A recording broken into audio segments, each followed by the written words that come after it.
Henry thought the college reunion would be a few hours of small talk and awkward handshakes.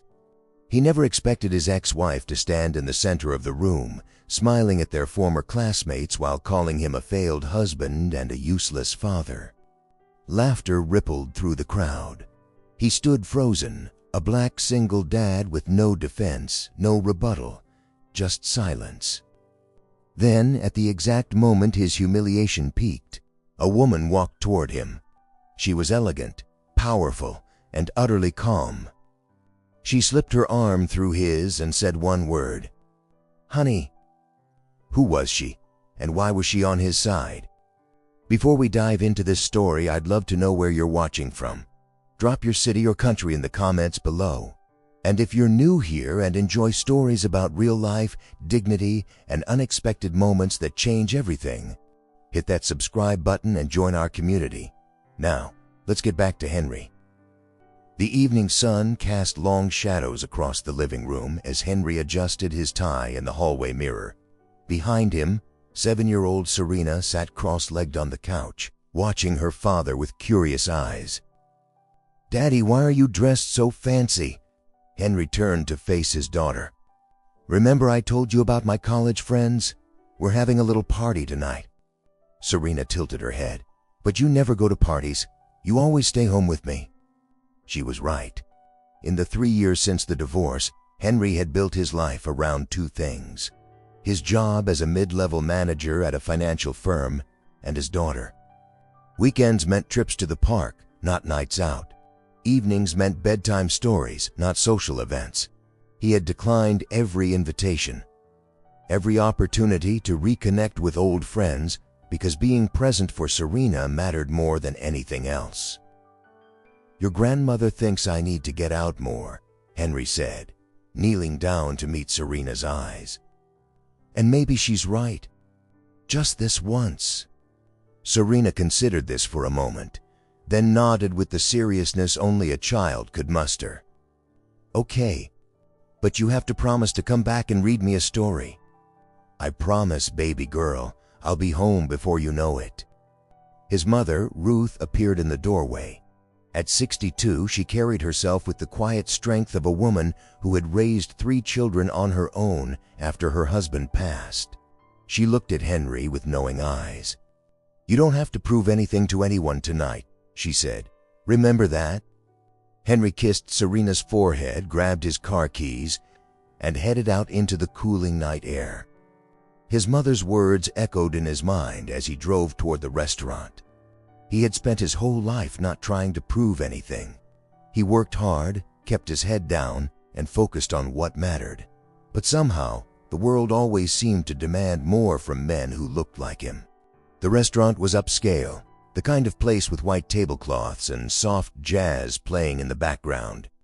Henry arrived 15 minutes late, having circled the block twice while debating whether to just turn around and go home. When he finally walked through the door, he immediately felt out of place. Groups of his former classmates clustered around the bar and scattered tables, their laughter filling the room. Some had grown prosperous, their success evident in tailored suits and expensive watches. Others looked tired, worn down by the years.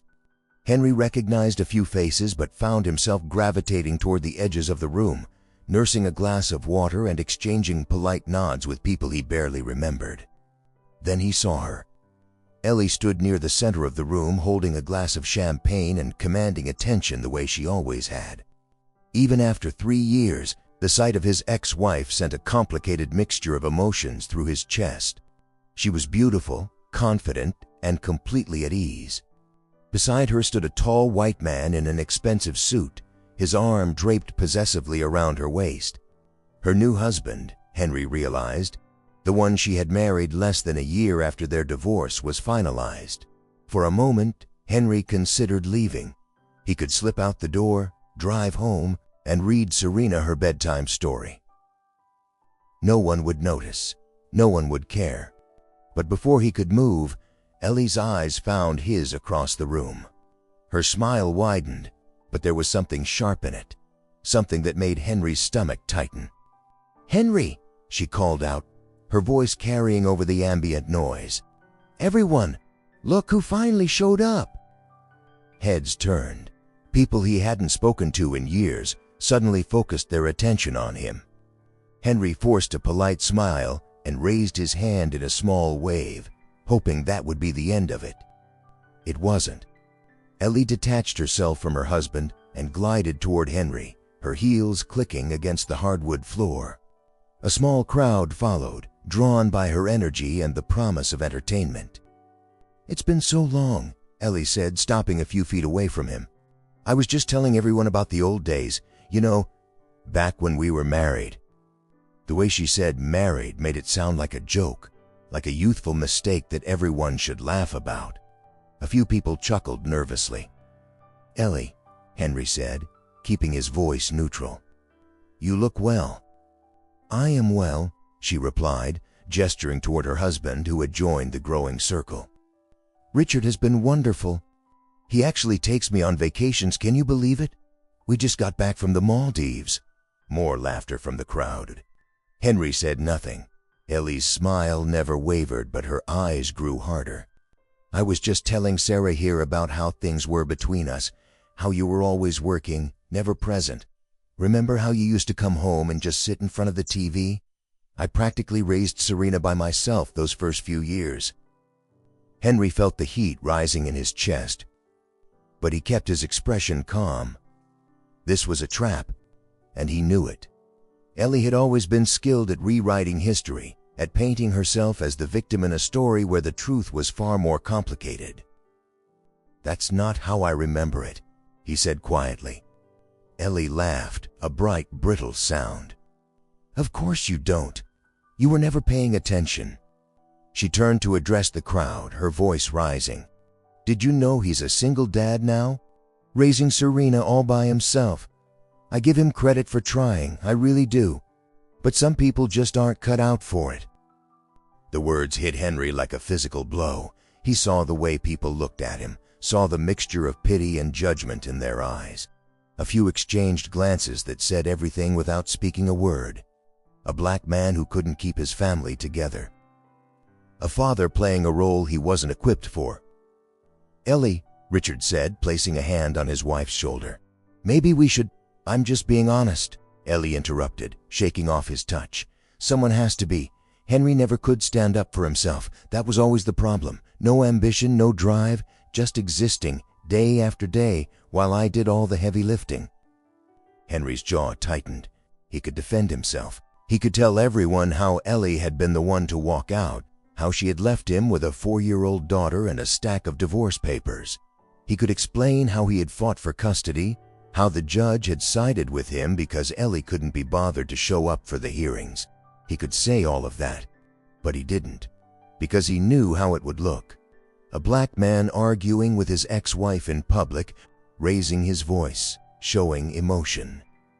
He had spent his entire life avoiding that stereotype, refusing to give anyone a reason to see him as the angry black man they expected him to be. So he stayed silent, even as Ellie's words cut deeper with each passing second. "See?" Ellie said, gesturing at him with her champagne glass. "Nothing to say, just like always. You know what your problem is, Henry? You think being quiet makes you noble, but it doesn't. It just makes you weak." The room had grown uncomfortably silent. People shifted on their feet, unsure whether to intervene or simply watch the spectacle unfold. Henry felt the weight of their stares, felt himself shrinking under the collective judgment of people he hadn't seen in over a decade. His phone buzzed in his pocket. He pulled it out and saw a text from Serena.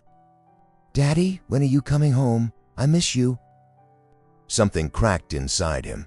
Here he was, standing in a room full of strangers, being humiliated by a woman who had abandoned their daughter, while that same daughter waited at home for a bedtime story. What was he doing here? What was he trying to prove? Henry put his phone away and took a step toward the door. "There he goes," Ellie announced to the room, her voice dripping with satisfaction. "Running away. That's what he does best. That's why I had to leave him." He stopped. His back was to the crowd, but he could feel every eye on him. This was the moment of maximum humiliation, the point where anything he did would be wrong. Turn around and fight, and he's the angry black man. Walk away, and he's the coward who couldn't face his own failures. Stay silent, and he admits to everything Ellie accused him of. For 3 long seconds, Henry stood frozen, caught between impossible choices. Then a voice cut through the silence, a woman's voice, calm and authoritative, coming from the entrance behind him. "Honey, I'm so sorry I'm late. The meeting ran longer than expected." Henry turned around slowly, not quite believing what he had heard. A woman stood in the doorway of the restaurant, her presence commanding immediate attention. She wore a tailored charcoal dress that spoke of quiet wealth, and her dark hair was pulled back in an elegant twist. Her eyes swept across the room with the calm assessment of someone accustomed to being in charge, and when her gaze landed on Henry, she smiled warmly and walked toward him. Before Henry could say a word, she slipped her arm through his and leaned in close enough for her perfume to reach him. "I hope I didn't keep you waiting too long," she said, loud enough for the surrounding crowd to hear. Then, softer, just for him. "Play along." Ellie's champagne glass had frozen halfway to her lips. The smugness on her face flickered, replaced by confusion. "I'm sorry. And you are?" The woman turned to Ellie with a polite smile that didn't quite reach her eyes. Kara Palmer. I'm a friend of Henry's." "A friend," Ellie repeated, her tone skeptical. She looked Kara up and down, taking in the expensive dress, the understated diamond earrings, the quiet confidence that radiated from every pore. "I didn't realize Henry had friends who called him honey." Kara's smile widened slightly. "Well, there's a lot about Henry you might not know anymore." "It has been 3 years, hasn't it?" The crowd shifted uncomfortably. Henry could feel the dynamic in the room changing, the attention that had been focused on his humiliation now redirecting toward this unexpected development. Ellie's eyes narrowed, and Henry recognized the look. She was recalculating, trying to figure out who this woman was and what threat she posed. "Henry never mentioned you," Ellie said, her voice carrying an edge. "And I thought I knew all his friends from college." "We didn't meet in college," Kara replied smoothly. "We worked together." Richard, Ellie's husband, had been watching the exchange with growing interest. Now he stepped forward, his businessman's instincts clearly activated. "Kara Palmer," he said as if testing the name. "That sounds familiar. Have we met?" Before Kara could answer, a voice called out from across the room. "Wait a minute." A man Henry vaguely recognized from his economics classes pushed through the crowd. "Kara Palmer, as in the CFO of Hartwell Financial?" The murmuring started immediately. Henry saw recognition dawn on several faces, including Richard's. Hartwell Financial was one of the largest investment firms on the East Coast. Its CFO would be exactly the kind of person Richard would want to impress. "Guilty as charged," Kara said lightly, as if her position were no more significant than being a local accountant. Richard's entire demeanor changed. The possessive arm around Ellie loosened, and he stepped forward with an eager smile. "Miss Palmer, it's an honor. I've followed Hartwell's growth for years. Your restructuring of the derivatives division was brilliant." Kara inclined her head graciously. "Thank you. And you are?" "Richard Thornton. I run a boutique investment firm downtown, Thornton Capital." Yes," Kara said, her tone polite but unimpressed. "I've heard the name." The dismissal was subtle but unmistakable. Richard's smile faltered slightly, and Ellie's face had gone pale. Henry watched his ex-wife connect the dots. She had just spent 10 minutes publicly humiliating an employee of one of the most powerful women in the financial industry.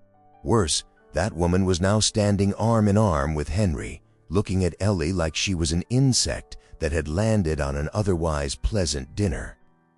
"So," Ellie said, forcing brightness into her voice, "how exactly do you two know each other?" Henry works in middle management, doesn't he? I wouldn't think a CFO would have much reason to interact with someone at his level. The insult was clear, but Kara seemed entirely unbothered. Actually, Henry reports to a division head who reports to me, but I make it a point to know the people in my company, especially the ones who stand out. Stand out? Ellie laughed, the sound brittle. Henry, I'm sorry, but that's hard to imagine. When we were married, he couldn't even remember our anniversary. Ellie, Richard said quietly, placing a hand on her arm. Maybe we should. She shook him off. No, I want to understand this. Because the Henry I knew was passive, uninspired, and completely incapable of taking initiative. So what exactly makes him stand out to someone like you? The question hung in the air. Around them, the other guests had formed a loose circle, watching the confrontation with barely concealed fascination. Henry felt Kara's arm tighten slightly around his, a small gesture of reassurance. You want to know what makes Henry stand out? Kara's voice remained calm, conversational, as if she were discussing quarterly reports rather than defending a man's character. Let me tell you what I've observed over the past 3 years. She released Henry's arm and took a step toward Ellie, not aggressively, but with the quiet authority of someone who was used to commanding boardrooms. Henry has never been late to work a single day, not once in 3 years, except for the times his daughter was sick, and on those occasions, he called ahead, explained the situation, and made up every hour he missed. Do you know how rare that kind of reliability is? Ellie opened her mouth to respond, but Kara continued without giving her the chance. Last year, I recommended Henry for a promotion. It would have meant a significant raise and a corner office. It also would have required frequent travel. He turned it down. A murmur rippled through the crowd. Ellie's eyes widened. He turned down a promotion? He did, Kara confirmed. When I asked him why, he said he couldn't be away from his daughter that much. He said she needed him, and no job was worth missing her childhood. She let that sink in before adding, I've worked in finance for 20 years. I've seen men abandon their families for far less than what I offered Henry. He's the first person I've ever met who chose his child over his career without a moment's hesitation. The silence in the room was absolute. Henry stared at Kara, stunned by her words. He had never imagined that his decision had made any impression on her at all. He had simply done what felt right, what any father should do. Ellie's composure was cracking. That doesn't mean anything. Plenty of people turn down promotions. It doesn't make him a good father. You're right, Kara said. One decision doesn't define a person. So let me tell you about the pattern I've noticed. She began to walk slowly around Ellie, addressing the crowd as much as the woman in front of her. Every day at 5:45, Henry checks his phone, every single day, without fail. At first, I thought he was watching the markets. Then I realized he was texting someone. His daughter, I assume, because every time he puts the phone down, he's smiling. Henry felt his throat tighten. He did text Serena every evening before leaving work. He had no idea anyone had noticed. When we have late meetings, Kara continued, Henry stays until the work is done. He never complains, never makes excuses, but he also never stays a minute longer than necessary, because he has somewhere to be, someone waiting for him. She stopped in front of Ellie and met her gaze directly. That's the man you're calling a failure. A man who shows up every day, keeps every promise, and puts his child before everything else. If that's your definition of failure, then I think we have very different standards. Ellie's face had flushed red. Her hands trembled slightly around her champagne glass. You don't know what our marriage was like? You don't know what I went through? You're absolutely right, Kara said. I don't know what happened between you two, and frankly, it's none of my business. But I do know what I've seen with my own eyes. And I know that standing in a room full of people and calling a single father useless and weak says more about you than it does about him. The words landed like a slap. Ellie took a step back, bumping into Richard, who steadied her with a hand on her elbow. The crowd had gone completely still, everyone waiting to see what would happen next. For a long moment, no one spoke. Then Ellie straightened her spine, lifted her chin, and forced a laugh that convinced no one. "Well, this has been entertaining, but I think Richard and I should mingle with some of the other guests. It was lovely meeting you, Kara. Henry, always a pleasure." She turned and walked away, Richard following close behind. Henry watched them go. Watched Ellie's rigid posture and the way Richard leaned in to whisper something in her ear.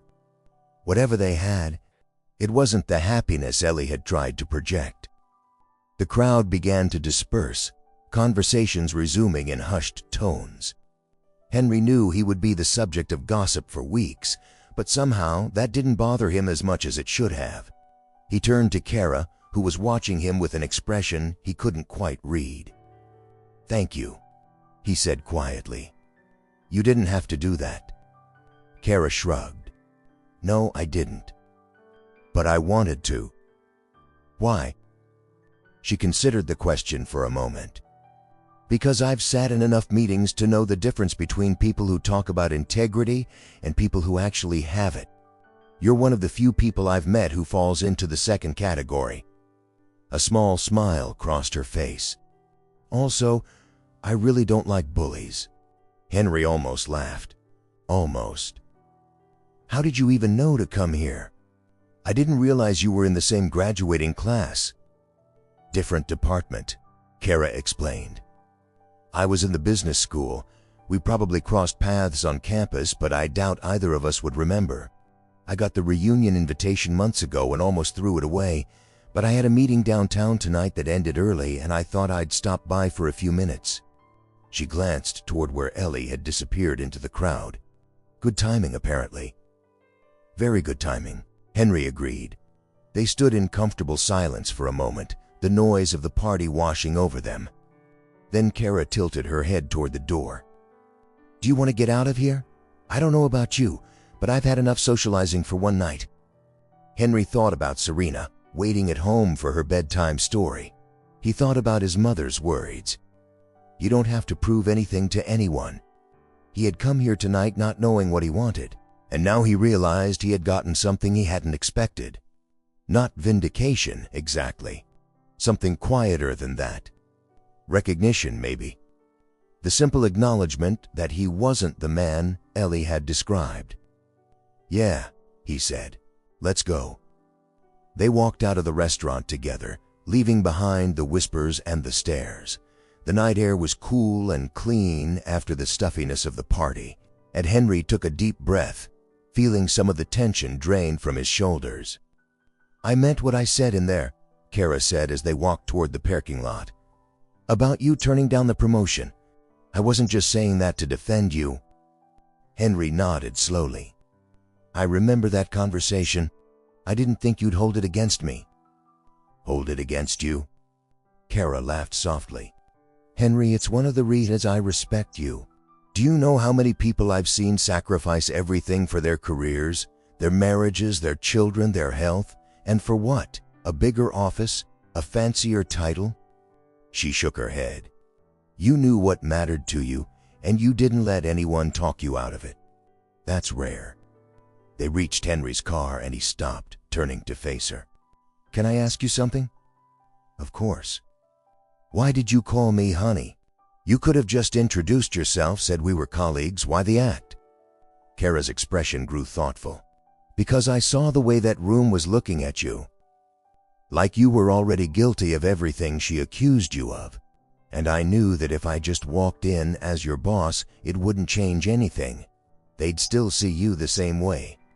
He met his eyes. "But if they thought there was something more between us, something personal, it would make them reconsider. It would make them wonder if maybe they had misjudged you." Henry absorbed this. That's a lot of strategic thinking for a split-second decision. Kara smiled. "I'm a CFO. Strategic thinking is what I do." Her smile faded slightly, replaced by something more serious. "But it wasn't just strategy. When I walked in and saw you standing there with your back to everyone, I knew exactly what you were feeling. the impossibility of it. No matter what you did, they were going to judge you. You felt that before? She nodded slowly. Different circumstances, but yes, being a woman in finance, especially in the positions I've held, you learn that there's no winning sometimes. Speak up and you're aggressive. Stay quiet and you're weak. The only thing you can do is refuse to play by their rules. Henry looked at her with new understanding. I spent my whole life trying not to be the angry black man everyone expects. Tonight, I almost walked out because I didn't know how to fight back without becoming what they already thought I was. And that's exactly why I stepped in, Kara said. Because sometimes you need someone else to speak for you. Not because you can't speak for yourself, but because the world won't listen when you do. The words settled between them, heavy with truth. Henry had spent so long being silent, being careful, being everything he thought he needed to be to survive in a world that was always ready to judge him. And here was this woman, someone he had barely known existed, who had seen through all of that in an instant. "Thank you," he said again, and this time the words carried more weight. Kara reached out and touched his arm briefly. "Go home to your daughter, Henry. She's waiting for you." He nodded, then hesitated. "Kara, what you did tonight, the things you said about me, they weren't just for show, were they?" She smiled, and for the first time it reached her eyes completely. "Every word was true. I just never had a reason to say them out loud before." Henry watched her walk toward her own car, a sleek black sedan parked a few spaces away. She moved with the same quiet confidence she had shown inside. But there was something different now, something more human. She had revealed a part of herself tonight, a vulnerability beneath the polished exterior. As she reached her car, Kara turned back. "Henry?" "Yes?"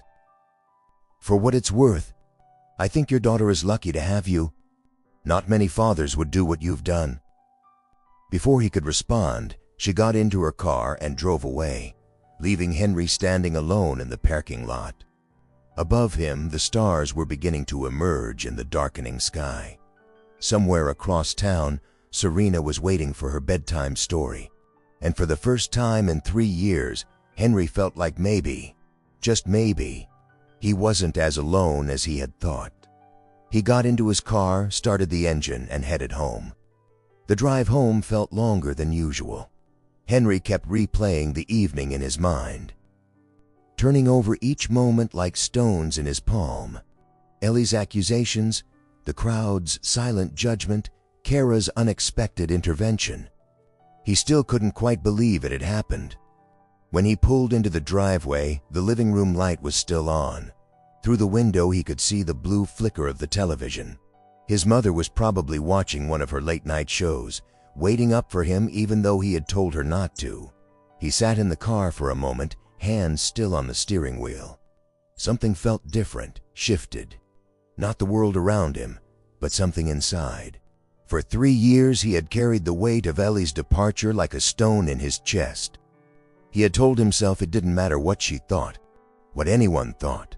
But tonight, standing in that room while she tore him apart, he had realized how much of her voice had taken root in his own head. The doubts, the second-guessing, the constant question of whether he was enough. Kara had silenced those voices, at least for now. Not by fighting Ellie, but by simply telling the truth. And somehow, hearing someone else say what he had always believed about himself made it feel real in a way it never had before. Henry got out of the car and walked to the front door. When he stepped inside, his mother looked up from the couch, her reading glasses perched on her nose. "You're back earlier than I expected," Ruth said, setting down her book. It was an interesting night. She studied his face with the keen perception that had always unnerved him as a child. Interesting good or interesting bad? Henry considered the question. "Both, I think." Ruth nodded slowly, as if this answer told her everything she needed to know. "Serena tried to stay awake for you. She made it until about an hour ago, then fell asleep on the couch. I carried her to bed. Henry felt a pang of guilt. He had promised to be home in time for her bedtime story. Another promise broken, another moment missed.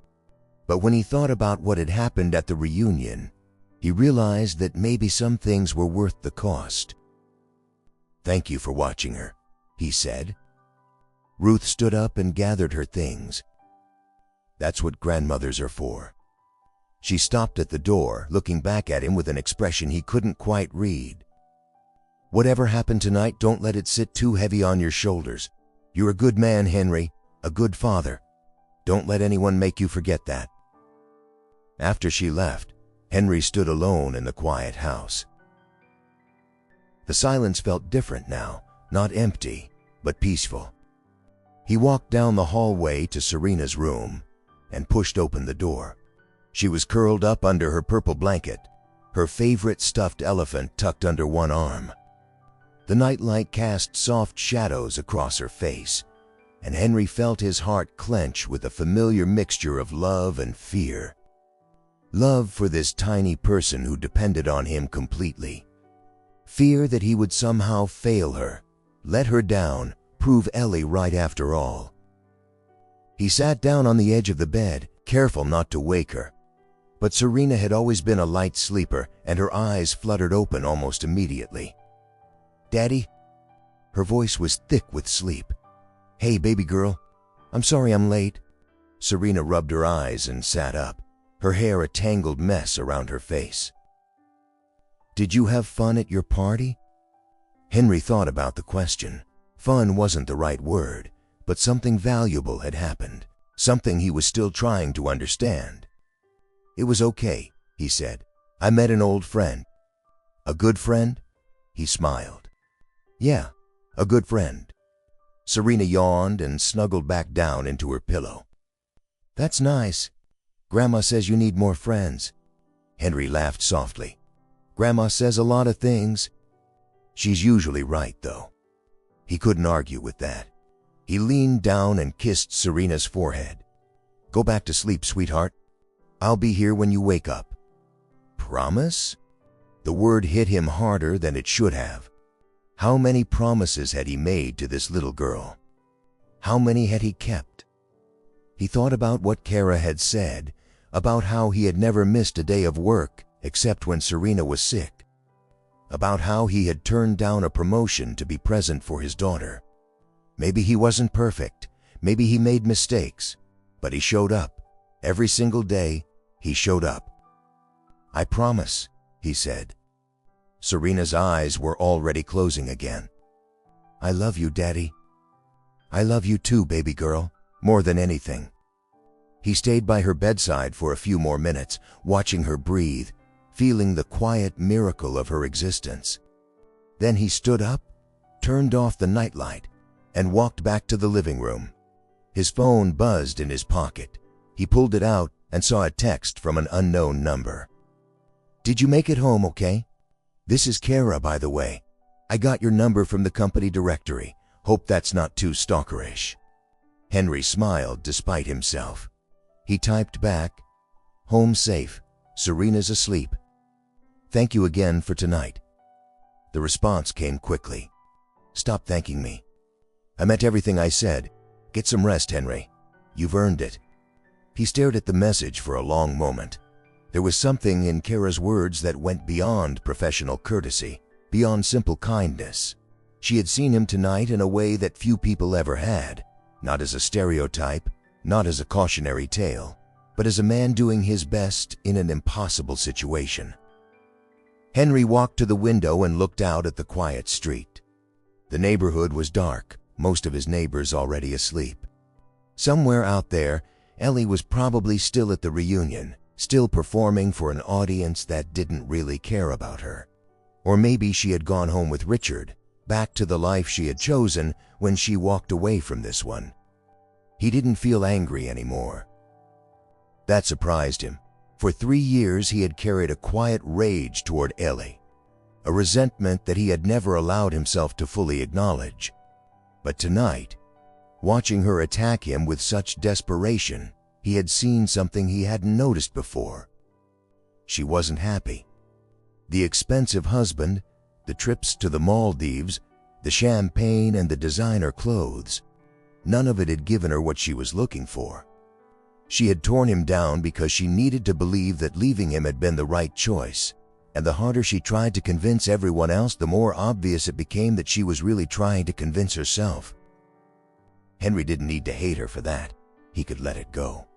He thought about what Kara had said in the parking lot, about how sometimes you need someone else to speak for you. Not because you can't speak for yourself, but because the world won't listen when you do. She was right. He had spent his whole life being careful, being quiet, trying not to take up too much space. And where had it gotten him?